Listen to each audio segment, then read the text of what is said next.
Hi, welcome to episode 5 Yeah, episode 5. of Archaeologists Behaving Badly. I'm Belle, I'm Raquel. and today's episode we are doing Heretics. Heretics, Yeah. which was suggested to us. Yeah, on YouTube by Meeks.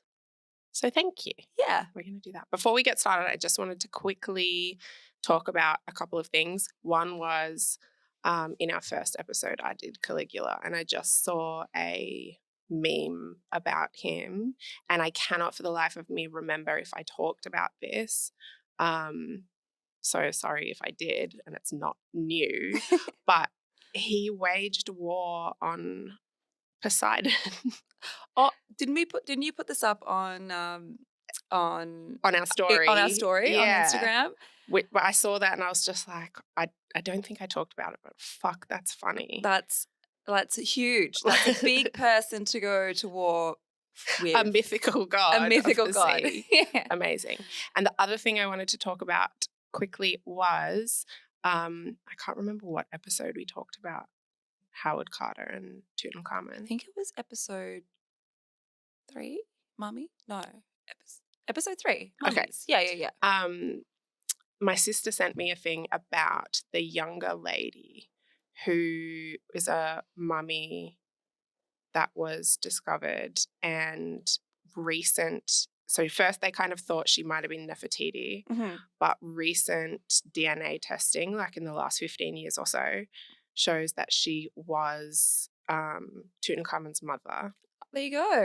And so she was a daughter of Amenhotep III, and one of the wives of Akhenaten, he renamed himself. He was previously Amenhotep IV. Oh, I didn't know that. Oh, there you go. Yeah, when he did the changing from polytheistic to monotheistic, he renamed himself. Oh, okay. I had no idea. Nefertiti is the most famous of his wives, but he had a few.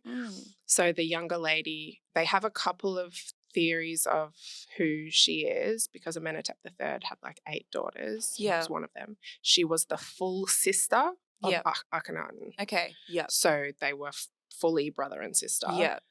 Which is one of the many things that led to Tutankhamun's there you go. deformities. Yeah. And yeah, even though she was the daughter, wife, and mother of pharaohs, everything it looks like she really was not a important person during her lifetime. Yeah. Which is really sad. And really weird, because you do have, Nefertiti and Nefertari, who are everyone knew about them. Yeah. People, we talk really about them. revered queens. Totally. And then you've got not only the sister of a pharaoh, but also the mother of. Yeah, mother, wife, sister, daughter. All of the things. And she was just kind of that's a bit nothing. sad. It's really sad. Yeah. Anyway, I just wanted to talk about that very quickly before we started on Heretics. Nice. Yeah. So Heretics. It's you first. It's me. Okay, so heresy, I just thought I'd give a little bit of a definition. Heresy, pardon? I said shoot. Yeah. Means the belief or opinion contrary to orthodox religious doctrine, so especially Christian. Yeah. And so to be a heretic is a person believing in or practicing religious heresy.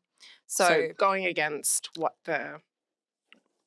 everyone believes at the time, and especially I think you hear about heretics mostly in the Christian sense, and so I hadn't really thought about it in terms of other religions. I only thought about it in terms of Christianity. Yeah, true, because I don't know, you think about the Romans and the Greeks, who had their own set of their own religions, but that were basically the same, just different names, but but then I don't know, I've never really heard of anyone being a heretic or what would kind of equal to a heretic back in those days. I've never heard of anything, because I think they just kind of accepted that heaps of people believed in different things depending on where you were from and the culture that you come from. Yeah, exactly. But I think Christianity kind of changed that, obviously. So I found some amazing heretics in history, particularly from the Middle Ages. Well, that's good because mine are not like amazing ones. Yeah.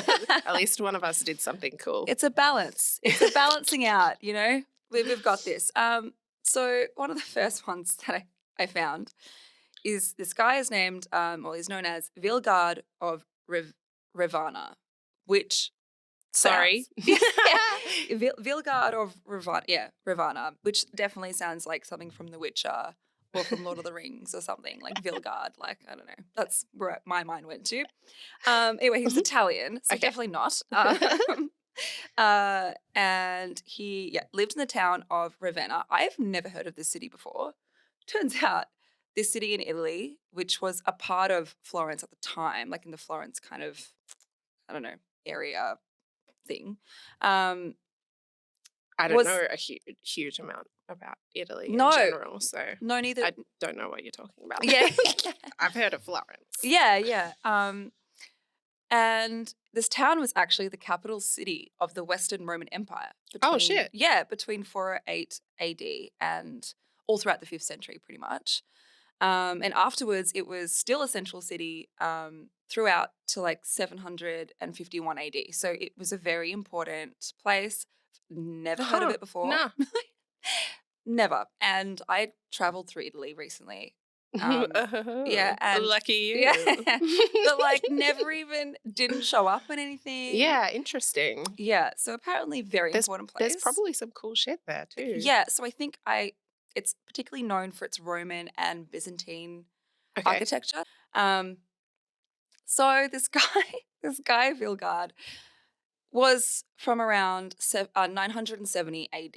Okay. So about 1,000 years ago, 1,000 and a bit. And he likes to read.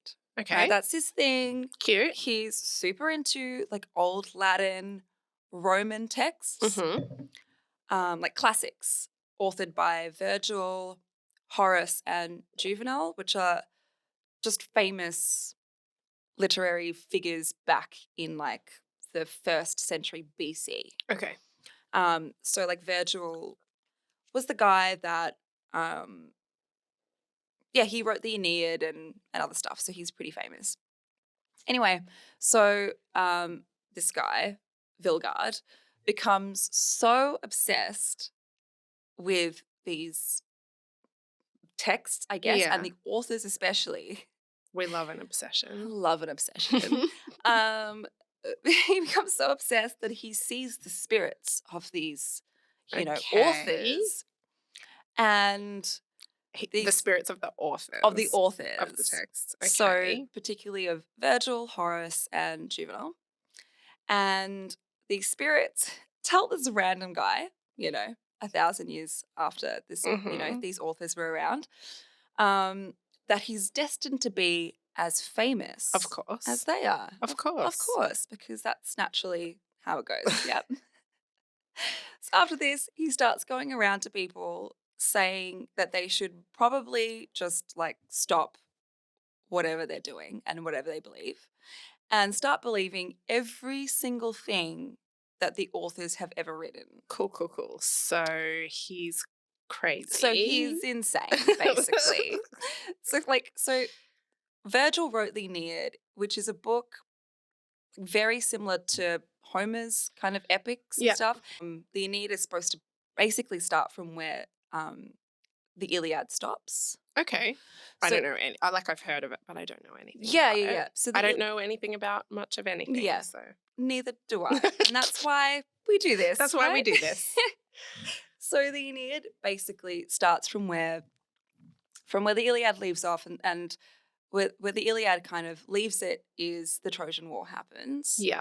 And the Aeneid follows Aeneas, who is a prince of Troy, and how he is the guy that starts Rome. That is the guy that kind of, and it's his kind of trials and tribulations for him to get to that point. And basically it's a text that explains how Rome began. Is there any evidence that it's based in any sort of truth? Oh, no. Okay. No. It's just a No, yeah. fictional. Yeah, it's just This is kind how of, Rome started. Yeah, you know, and Okay, it's cool. kind of a way of authenticating Rome and how great Rome is, So basically. it's part like fiction and a cool story and part propaganda. Yeah, definitely. That's All right. exactly what it is, right? So, and it's also like this whole story is also heavily influenced by the gods. Yeah. So that's very pagan of them to be thinking, you know, that's not very Christian. No. So as you can imagine, as soon as the Bishop of Ravenna heard about this, he immediately kills the guy. Like, just like immediately. This fucking nut job, just get rid of him. It's too much. This is too much. And kills the guy. And interestingly, though, his heresy lived on and thrived in Sardinia. So afterwards. he obviously had gone around to enough people Yeah. and been like, stop what you're doing. Stop what you're believing. Yeah, you just, you know, you've really got to listen to And you got to read these books. And some people paid attention. Yeah. In Sardinia, of all places, which is not in the same town. So that's like weird. And it even got a mention from a chronicler at the time named Rudolphus something. Who was, around the same time. And he even marked it as the beginning of the apocalypse from the book of Revelation. Oh. And where I read this, it's like, clearly that was like a complete overdramatic statement to be like, oh, it's the end of the world because some people don't believe. Because some people don't believe. And this guy reckons you should listen to Virgil and it is the apocalypse. Like that is that, yeah. So there's that guy. It just goes downhill from here. So this one is wild. So there was a French peasant named Letard, I think, who lived around 1000 AD. Okay. Right? So similar time. Similar time. It's funny how these things come up at the same time. And, you know, he was a peasant. He was taking a nap. And after a big day doing peasant farming things, he takes a nap and starts dreaming that a huge swarm of bees flew into his body through the tip of his penis. Okay, that's a very weird sex dream. And after some time of like these big stirring inside of him, the bees had enough and were like, yeah, this is boring now. Let's get the fuck out. And flew out of his mouth and began stinging him. Okay, so they traveled they went through his, I guess, urinary system. Yeah. And then were just like inside his body. And found their way to his outside, out of his mouth, because that's definitely a thing. Anatomically. Yes. This all makes perfect sense. Mm-hmm. Yes, absolutely. Somehow through this ordeal, the bees start telling him to do like random shit. Oh, they're talking bees. Of course. Mm-hmm. And that he believed that they were definitely a sign from God. So God was speaking through him. Like through, speaking to him, through the bees. Okay. Yeah. All very sound insects that don't make a noise other than like the vibration of their wings. Exactly. Cool. Yeah. Okay. Yeah. And so after these bees start talking to him, he goes to his local church. He smashes the crucifix at the local church. Starts preaching that the prophets are wrong. Sometimes they're right, but a lot of it is wrong. So he gives them a little bit. He goes like, well, the prophets have some things right, but most of it's bullshit. The bees have told me. The bees have told me. He opposed the Holy Scriptures and he divorced his wife. So these were all very important things. Maybe it was all an elaborate ruse just because he was sick of his wife. He's just trying to take a fucking nap, you know? He's probably just like nagging at him and he's just like, that's it. They told me. But funnily enough, this attracted the following of local peasants. Oh, God. Yeah. People are fucking stupid. Yeah, gullible as fuck. I mean, I'm pretty gullible, but I'm not that gullible, you know? And the bishop the bishop was just like, let me hear this guy out. And he was like, I call bullshit, basically, and convinces everyone that this guy was a heretic. And before anything could be done to him, he just threw himself into a well and died. Oh. Yeah, it's a bit sad. That's like not a very cute way to No, die. it's not. I guess it's either that or get done by the church. Yes. So at least he did would it on his own terms. Yeah, true. And they were very brutal. They were very brutal. They loved a very violent... They loved an inquisition, you know? Very violent killing. Yeah. So I suppose a well drowning. Yeah, I don't know. It's still horrific. Still horrific, but... Okay, now this one. This one is the most wild of them all. Okay. So when Pope Urban II called the First Crusade... Which was when? 1096 Okay. AD. Again, similar time. Again, similar time. So it's the same, like, Middle Ages, kind of, you know, clearly very, I don't know, I guess I was going to say a very religious time, but I don't think that's changed much. But still, he had in mind, so the Pope had in mind a really organized force of knights doing the crusade. Unfortunately for him, this kind of made all the peasants in the area be like, yeah, we should get involved. Like, it should be us doing it. Okay. So all these, like, random large bands of peasants just started forming and marching east, like, to the Holy Land, led by various different preachers that just appointed themselves? Themselves, you know, and had their own idea of what, you know, the crusade should be and what it should be about. I've never heard anything about that. No. Neither. You can imagine when I was reading this how much my mind blew. So these, like, bands of random peasant crusaders go through and included some very heretical groups. Okay. My favorite. And this was also corroborated at the time by various different groups and people. So this wasn't just something made up by one person. Okay. This was something that was corroborated. There was a group that carried a goose because they believed it was possessed by the Holy Spirit. So, you know, people hold the cross or people hold, but they carried the goose. Now, from that poor fucking goose. Yeah, well, it's a long way to the Holy Land, you know.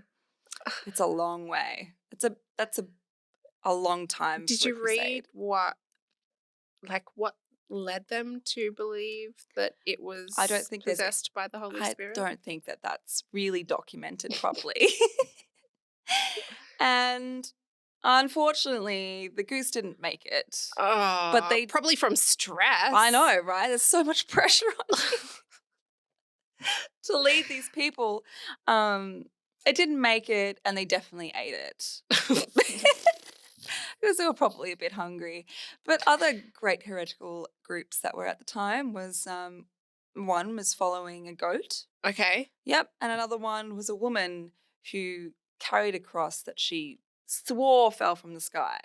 And these people just banded around these random people. People are fucking nuts. People are crazy sometimes, but I kind of love it. I kind of just have this visual of just these random groups. Like a group of people like marching down the street with a leader. Yeah. Or being led by a goat. It's kind of like something that would come out of Monty Python's or something. That's what I can think of. I don't know if you've ever watched any of the Monty Python movies. Of course I have. Yeah, like the Holy Grail, you know. How rude of you. Yeah. How rude. How rude. Okay, so there's my final one. Is not as crazy. Is Galileo. So I'm sure a lot of people have heard of him. So he was an Italian. He was an astronomer. He was a physicist and an engineer. He lived between 1564 to 1642 AD, and he was from the Pisa area in Italy. And he was commonly known as the father of observational astronomy. So he was the first guy, I guess, in recorded history. Yeah. I have to say that because as we were talking last episode, the Greeks, the Egyptians, the Indians knew a lot as well. Yeah. But maybe not have been recorded or associated with. But anyway, he was the guy that observed Saturn's rings, Jupiter's satellites, so Jupiter's moons, lunar craters, all sorts of things through a telescope. So that's what he's kind of known for. And it kind of revolved around heliocentrism. Okay. Let's go with that. Heliocentrism. Yeah. Anyway, so basically it means the Earth and other planets revolved around the sun. Yeah. Which is opposed to Aristotelian genocentric views, which means that the Earth was the center of the universe. Yeah. We are the center of the universe. That's it. Yeah. It is us and that is it. Yeah. So this caught the eye of the pesky Inquisition at the time, who realized that Galileo had been spreading this heretic shit to all of his friends. How was getting into fights with his friends' was constantly writing letters and essays about how everyone else is wrong, but he was right. Well, he was right. So. Well, he was, absolutely. Yeah. And the Inquisition kind of saw this, they kind of saw the worldview as more of a reinterpretation of the Bible, which was dangerously looking like Protestantism. You're not even that drunk yet. I'm not even. I just get tongue-tied. Protestantism. That's the one. That's the one. Yeah. So basically Galileo and the church then wrote letters to each other being like, I'm right, you're wrong. No, constantly. I'm right, you're wrong. Yeah. But usually, if the other stories are anything to go by, they usually get you pretty quick. But he didn't. Because turns out he was best friends with the Pope. So That's very cute of him. It's very cute of him. Very a great position to be in. Yeah.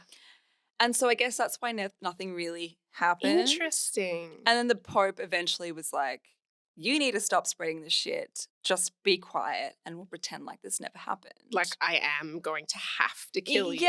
Yeah. And because obviously they saw that he was obviously very talented but this particular view was a little bit untoward. Yeah. Basically.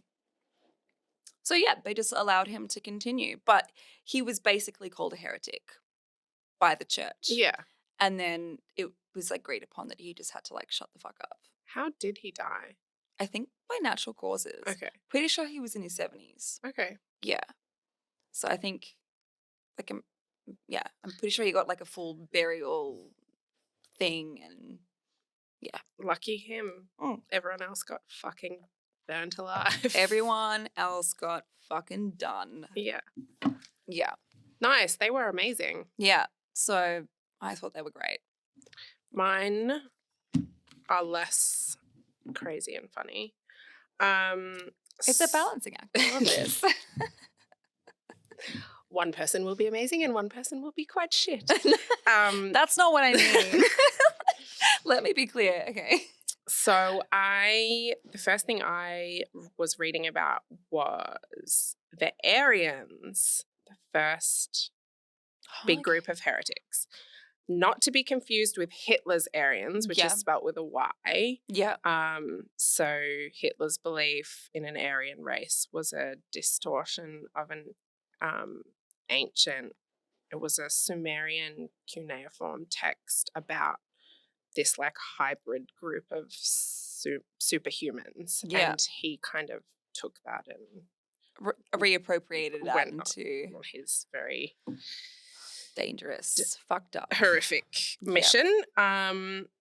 So Arianism with an I, with an I. Sorry. It's a doctrine attributed to a man named Arius, who was, I read one thing that said he was a priest and another thing that said he was a philosopher. He was in Alexandria, but I don't know because I read something that said he was actually from Greece and he was just living there. Okay, yeah. Not necessarily Egyptian, Wh- but wh- I'm not sure. Whenabouts? The 3rd century AD. Okay. So yep. around about when the Bible was written. Yeah. He was a student of a man named Lucian of Antioch, and Lucian, had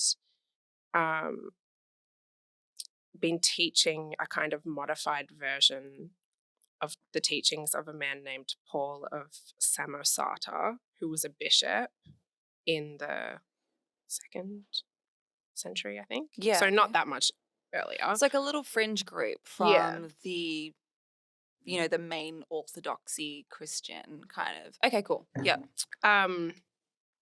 So Arius argued that the Holy Trinity, Father, Son, Holy Spirit, which was established, the Holy Trinity was established by the Roman Empire. Yeah, okay.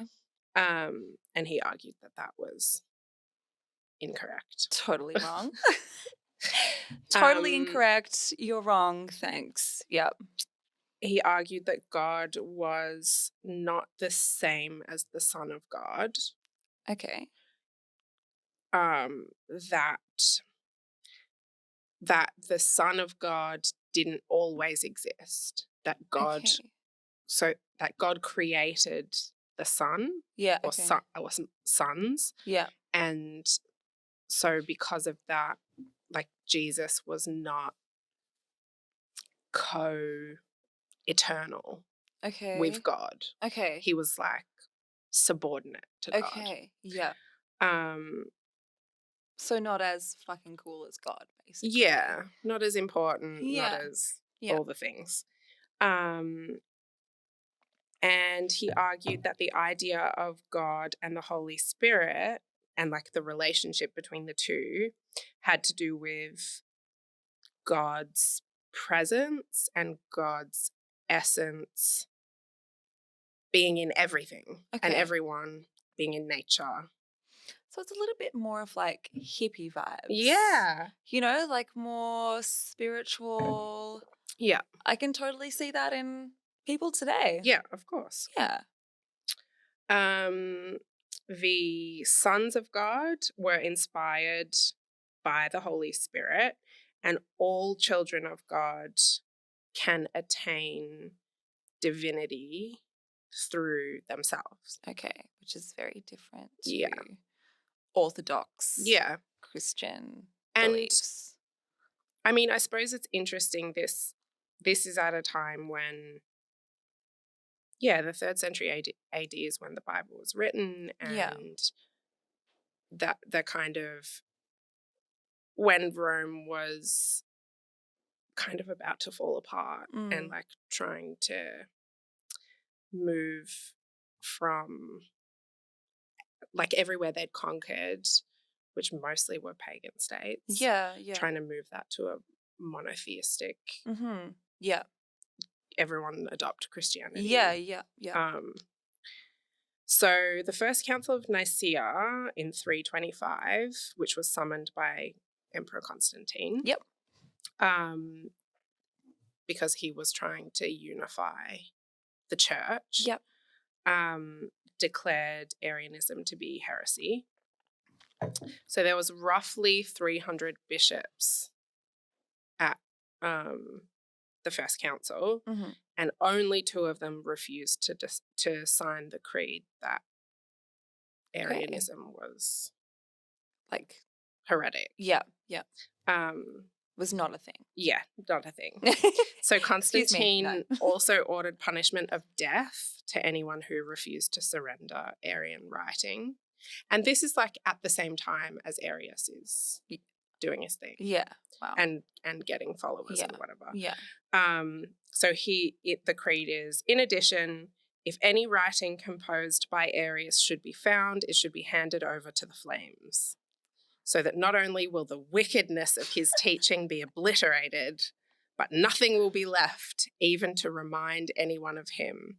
And I hereby make a public order that if someone should be discovered to have hidden a writing composed by Arius, and not to have immediately brought it forward and destroyed it by fire, his penalty shall be death. Wow.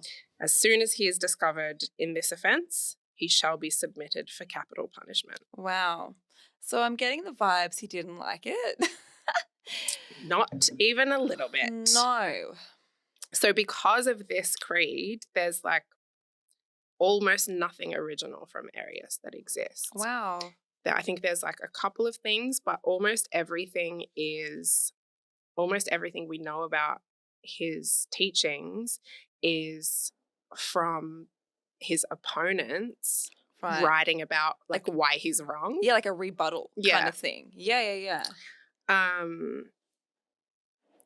Two Roman emperors, Constantius II and Valens, were Arians, and there were a number of Gothic, Vandal, and Lombard warlords, both before and after the fall of the Western Roman Empire, who were Arians. Really? So it was clearly... like quite a lot of people were into it. Yeah, 100%. And then the last thing I wrote on that is like all mainstream branches of Christianity consider Arianism to be heretical. Wow. And then I just wrote a really little quick one on the Free Spirit heretics from the 14th and 15th century in Bohemia, which is now the Czech Republic. Yep. I just liked the sound of them. Free Spirit heretics believed that they could communicate directly with God and that they didn't need the Catholic Church to facilitate any sort of communication with God. Which kind of sounds a little bit like... lots of heretics. Yeah. Lots of heretics. Just like we don't need the church. No, totally. Yeah. You can have a connection. Yeah. Your own way. Yeah. They believed that once people reach a level, like a certain level of spiritual perfection, that laws don't apply to them anymore. Oh, well, that is great. That was hilarious. Excuse me. No, it's fine. I'm allowed to do this. I have reached a level of perfection. Yeah. Thank you. And they had like big groups in what's now Czech Republic, France, Northern Italy, and somewhere else, maybe Germany. It's amazing how quickly these ideas spread. Yeah. And how many people adopted them. They're like, actually, this sounds pretty good. Yeah. Like... but their worship was not well organized and their doctrine wasn't really defined. They just had some kind of general ideas. And it's open to interpretation. I like. Yeah. I like that about them. Yeah. So Free Spirit heresy was started by a German guy called Meister Eckhart, and his teachings were based on the teachings of a woman named Marguerite Porete. Okay. He was German. She was a French mystic. Okay. She got burnt at the stake in 1310. Shit. So what got her into trouble was something like a book, like a guidebook she wrote called The Mirror of Simple Souls, in which she sort of said that there were 7 different levels or states of spiritual grace. Okay. And the 7th one could only be achieved after you die. Okay. But in the fifth and sixth ones, the soul is so closely unified with God that the human soul disappears. Okay. And so our personal will as humans is gone and it's replaced by like divine will. Wow. So you become a god yourself. Yes, which means we're no longer capable of sinning. Yeah. So that's what like got her into trouble. Yeah. I can imagine. The churches being like, but no. also it is kind of dangerous, but just the theory that like I'm so perfect now, like I am God. Yeah. I can't sin. Nothing I do is a sin. No. Anything I do is the will of God. Yeah. It's got nothing to do with me. The will of me, because I am God. You know, I am a divine. I love that. I love the ego, you know? A lot of ego. Like, yeah, somewhere between ego and spirituality. Yeah. Which they meet. Go against each other, but like really just Yeah. together here. So by the early 15th century, the Catholic Church was trying to eliminate heretics. I think it's been doing it For a very long time. before the 15th century, so I'm not sure why I wrote that. Pretty sure from the 4th century is where it really ramped up. Yeah, like immediately. Yeah. And because free spirit heresy ended up being associated with witchcraft, kind of because of her, even though she didn't start it, but because it was based on her teachings, and so it kind of got associated with witchcraft. So during this time in like the 15th century, like most of the free spirits were burnt at the stake. It like I'm just thinking of, you know, where burning witches and where witches came from. I think like witches is like a thing has been around for a very long time. Yeah. But just anyone that's like a herbalist. Totally, yeah. But like associate like a woman, Yeah. especially with that. I was going to say, because you rarely hear of women creating during this period, creating something that is taken on by so many people. I would assume a man probably had started that. But then I can imagine the church being like, well, this is a witch now. Yeah. And let's just burn all the women. I didn't read what happened to him, the guy that actually started the movement, but his ideas were based on her. On her, yeah. And they eliminated her pretty quickly. Yeah, I bet. Sad. That's all they wrote. So there you go. That was our little episode on heretics. Heretics. Yeah. If you've got any more heretics that you think that we should talk about, there are many of them. Yeah, there are a lot. Yeah, it's hard to kind of choose, but let us know. And you did ask me before, but I'm not sure our thing cut out or whatever. Are you religious? Yeah. Me? No, yeah.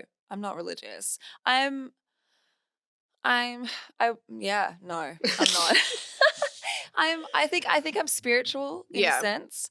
But no, I don't have like a clear religion that I follow. Yeah. My mum's family is Sikh, but I can't say that I am. Yeah. And my dad's an atheist, so I'm agnostic. Yeah. Basically.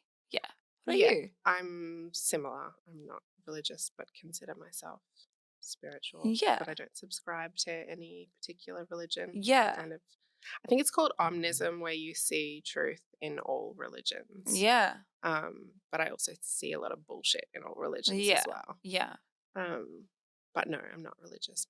None of my family is. Okay, so you didn't grow up in like... No. My mum once said to me, rest in peace, when I was like 14 or 15, she once said to me, because she was crazy, she said, I'll support you in anything you do in life, except if you decide to become a porn star or you decide to become a nun.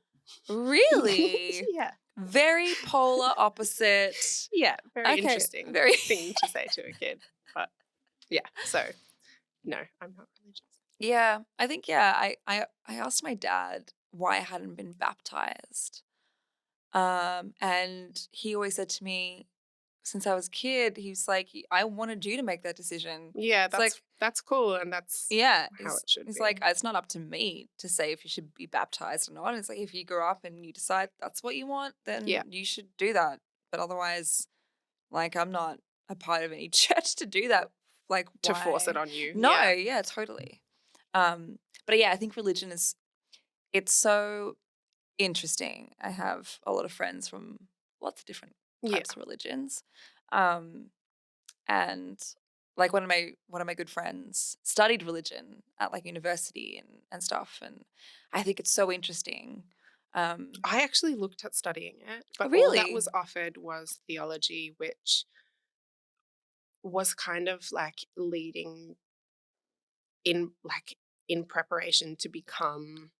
To be someone, okay. Yeah. Rather than like learning about it. Learning about all, sense. Yeah. Which is what I wanted to do. Yeah. And I think I had like signed up for the class, and then once I read into it, I was like, maybe that's not what I thought. Me. Yeah, that's not what I thought it was. Yeah. I don't know. I think religion is so I think it's so interesting. so many different aspects to it, and Yeah. cultures and everything. And how similar a lot of them are. Yeah, totally. When you really take away the bullshit and strip them down. Yeah.